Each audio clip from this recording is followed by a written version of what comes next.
Thank you very much. I'm very glad to be here. What I like to talk about is, well, not tin really. I'm sorry, I'm disappointing many of you maybe. What I want to talk about is agent-based modeling, microeconomics also, and I actually work around an example that I found in Hayek's teachings. Just a little while ago, I came across a book by Epstein, which is called Generative Social Science and deals with agent-based modeling. And he characterizes agent-based modeling by saying, well, it has to do with heterogeneous agents who are autonomous, who act in space and are engaged in some local interactions, who are boundedly rational, so that we get some non-equilibrium dynamics. And anybody who would read this list would think, well, this is just the Austrian agenda, isn't it? Surely I was not the first to notice that.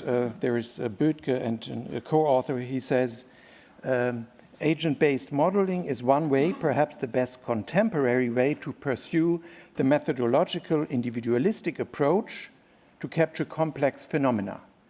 So I want to take that as a starting point to deal with some quotation from Hayek that I also like to tell my students. So when I talk about the Walras model or general equilibrium theory, of course I talk about the first welfare theorem, that everything is fine in general equilibrium theory, in particular that the results, the outcomes are Pareto efficient, but I always had the feeling that maybe what Hayek wrote is also very relevant and maybe even more relevant. And in this little quotation from Hayek, you see how he thought about that. Well, basically he said prices have a signaling quality to them, and he said, and that is the concrete example, imagine you have tin mines and you have producers that use tin as an input, and then you have consumers, and then one of the tin mines dries up, or maybe a second alternative use for tin in consumption is found or in production. And to the consumers or producers, it doesn't matter which of these reasons, the tin mine being depleted or other uses for tin, it doesn't matter which of these reasons have made tin more scarce.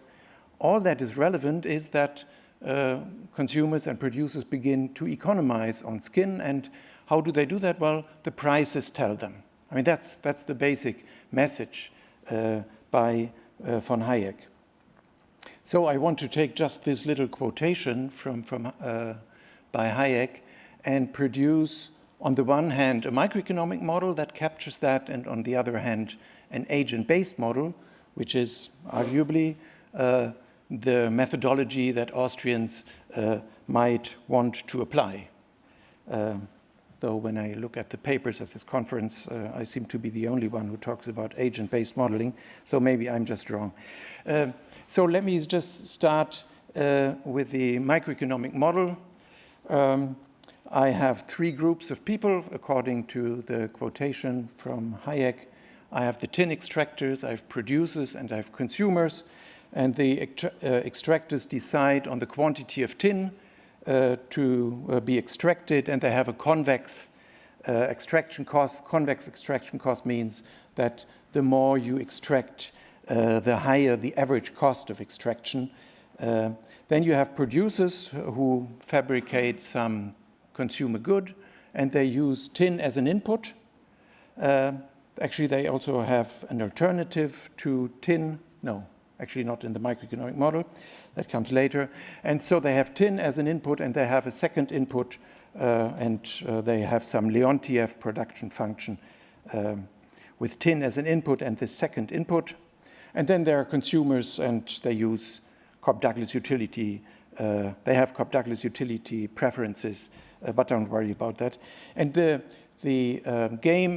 this three-stage game is then solved by what is called backward induction. So what you do is you say, well, for the given tin that you have and for the given production of the consumer good, and actually for the given price, that's more important, the given price of the consumer good, the consumers will demand some quantity, and the producers foresee that, and foreseeing the reaction of the consumers, they set the price for the production good, and the tin extractors again foresee what the producers will do and how the consumers will react. There's lots of knowledge assumptions in that, of course. Probably non-Austrian economics like. And then the tin extractors who foresee everything that happens then decide on the extraction of tin. And all this is sort of in equilibrium, in the equilibrium defined by backward induction. And of course, I don't have the time to go into the model, so I just hope to impress you with this formula. Yeah, actually, yeah, so what does this formula say? It says on the left-hand side, on the left to the equation sign, you have the price of tin and the equilibrium price of tin by this whole process. Then you have tau and xi, and they are the parameters in the Leontief production function. Actually, can I point here? Oh, I can, yeah. So this is the Leontief production function, and so it means of the consumer good, the quantity yi is produced with tin, t, and x, which is this second input. And then you have these parameters tau and xi, and they enter here. And then px is the price of this other input here. And what else do we have? Well, alpha and m are from the consumer side. Alpha are the Cobb-Douglas parameters, and m are the incomes. And so the main point is not actually for me to explain this formula and how this formula comes about. But the main point is to say, well, here we have a microeconomic model. We assume some solution concept like backward induction. And what we then get is how the variable, that means here the price of tin on the left-hand side, depends on the parameters of the model, that is the parameters that enter the consumer's choice, the alphas and the incomes, the parameters that define the production process. And all these parameters together then determine the variable that we're interested in here. And this is now basically the price of tin about which von Hayek was talking. Yeah. And so this is what microeconomists do. They sort of build a model, they describe the economy, Leontief production function, preferences, they apply some solution concept, here backward induction, and then they say, okay, now we have learned, maybe in inverted commas, depending on whether you like this or not, I suppose, then we have learned how the variable of the model, that is the price of tin here, depends on the parameters in some maybe explainable but not a totally trivial manner. And then what you do with that is you do something which is called comparative statics. So you say, okay, now we know the relationship between the parameters on the right-hand side and the variable on the left-hand side. And what we want to do, what we want to know is how do the parameters influence the variable? So that's comparative statics. And actually it's called comparative because we compare equilibria. So we say at this set of parameters we get this variable, at another set of parameters we get another variable. So that explains the comparative in comparative statics. And the statics is because we're very often kind of tricked in a classroom to say, well, let's assume the price of the other good increases, px goes up, what happens to the price of tin? But you see, this is not really answered because in the manner that the agents react to this parameter change is not really depicted in time. You just switch from one equilibrium to another equilibrium. You jump from one equilibrium to a second equilibrium. And that's why it's called static. So you compare two equilibria. Okay, so that was, and I could, I should at least talk about, kind of make the connection to Hayek now. Hayek said, let's assume a new opportunity. No, let's take the second one. He said, let's assume that one of the sources of supply of tin has been eliminated. You see the quotes, that's the quotation from Hayek. What would that mean? Well, it would mean that it gets infinitely expensive to extract from this depleted mine, and this would show up in the parameters, let's say of one of the mines, and that is this parameter gamma, which enters the cost function for a miner, for a tin miner. And then what you see, if gamma goes up, well, you don't really see it, but then if gamma E goes up for a particular extractor, then gamma goes up, which is some aggregate of that, and then the price of tin goes up. The price of tin as a factor of production, and then also, which I don't show here, the price of the commodity that uses tin as a product. And then the equilibrium quantity of tin will go down. So I would say the idea behind Hayek's little tin fable is captured in this microeconomic model. Hayek wouldn't have liked it, I suppose. He didn't speak highly of equilibria. He didn't speak highly of solution concepts like backward induction. They may not have been invented in his time. Now let me turn to the second part of my talk, and that is what happens if I follow up the idea of using agent-based modeling. And I tried to do that. It was much harder, much harder. And not only because I had to kind of get used to the technical aspects of modeling, of programming it, but also I found that in my runs of the economy, there were always tin mines dropping out and producers kind of going bankrupt. And so it took me a while until I got to run that worked. And of course, that I will present you and not one which didn't work. So I have, just to fix ideas, I have here 70 periods in the model. And within each of the periods, I have the 3 stages that I have shown you in the microeconomic model. So I have tin producers, I have the producers of the commodity, and I have the consumers that decide.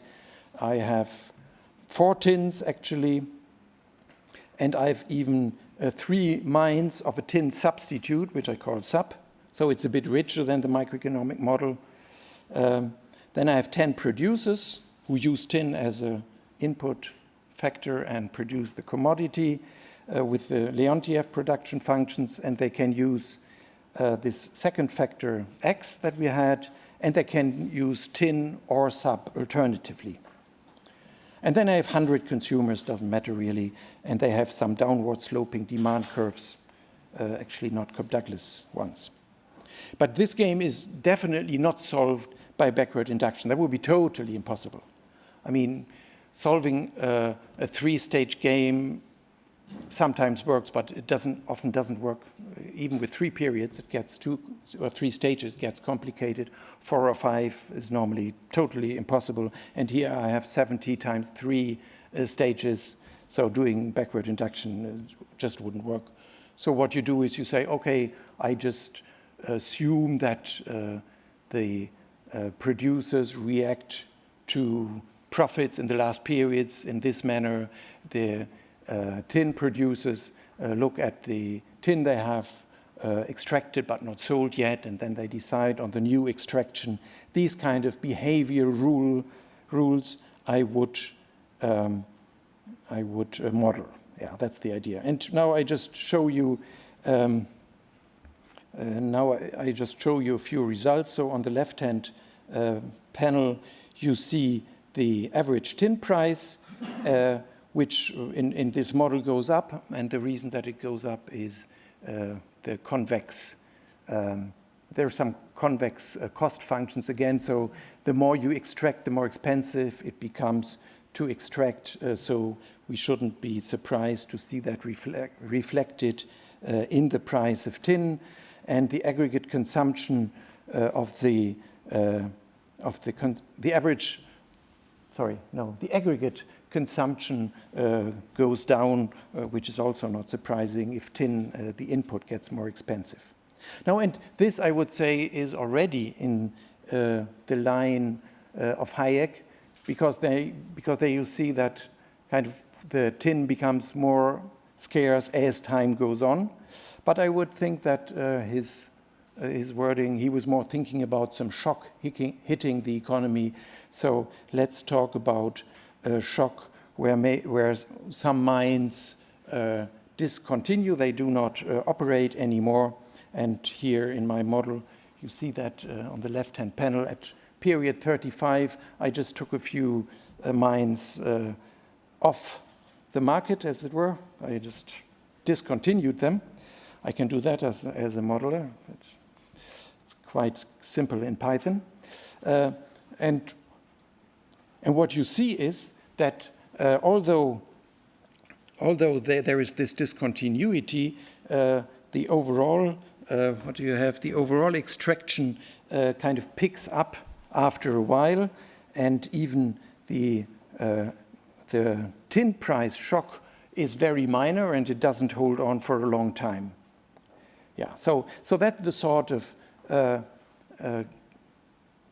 comparative analysis that you can do. And you might think, well, now here we have the analog of comparative statics, but we have even something better, I think. Here we do not have comparative statics, but we have comparative dynamics. Because following this shock of mines being discontinued, you see how the economy in time adapts to the new reality, which it doesn't in the microeconomic model. Now, I want to offer some reflections. One is that we should not see microeconomics and agent. Do I have another two or 3 minutes? I don't think that microeconomics and agent-based modeling shouldn't be. I think they should not be seen as sort of a conflict, because you need microeconomics to do agent-based modeling. I mean, for example, I modeled markup pricing, and the idea of markup pricing comes from microeconomics, of course. And you have the idea of comparative statics in microeconomics, but you have comparative dynamics in agent-based modeling. But of course, in agent-based modeling, you cannot use solution concepts like an inverse aggregate demand curve, Nash equilibria, or something like that. I would also like to stress that both the microeconomic model and the agent-based model underlie Hayek's tin fable. It would be interesting to know what he would say about that. And then there is the idea, now maybe I will not talk about that. I would like to finish by talking briefly about a paper by Böttger and O'Donnell. They talk about what they call natural language theorizing. And they say, well, normally people like me would take natural language theorizing just as a starting point for doing formal modeling. And then they say, but such theorizing is not necessarily a step towards formalization, nor should it be. And that I found very striking. And their reason is, they say formalism is incapable of capturing some concepts such as ignorance with the same level of nuance and detail as informal theorizing. And I don't really like their take on that, because if you do formal theorizing, then you're much more precise. Of course, if you just talk about things, then your talk is open to many interpretations, and you may refer to this or that. It is not really clear, and you can talk about what Hayek or Mises really meant for centuries. And the other point is, yes, there are some issues like Knightian uncertainty that cannot be captured in a microeconomic model, probably never will. But if all that Austrians can say about Knightian uncertainty is that it exists without offering any further conclusions, then that does not really bring us that far. Thank you very much for your patience.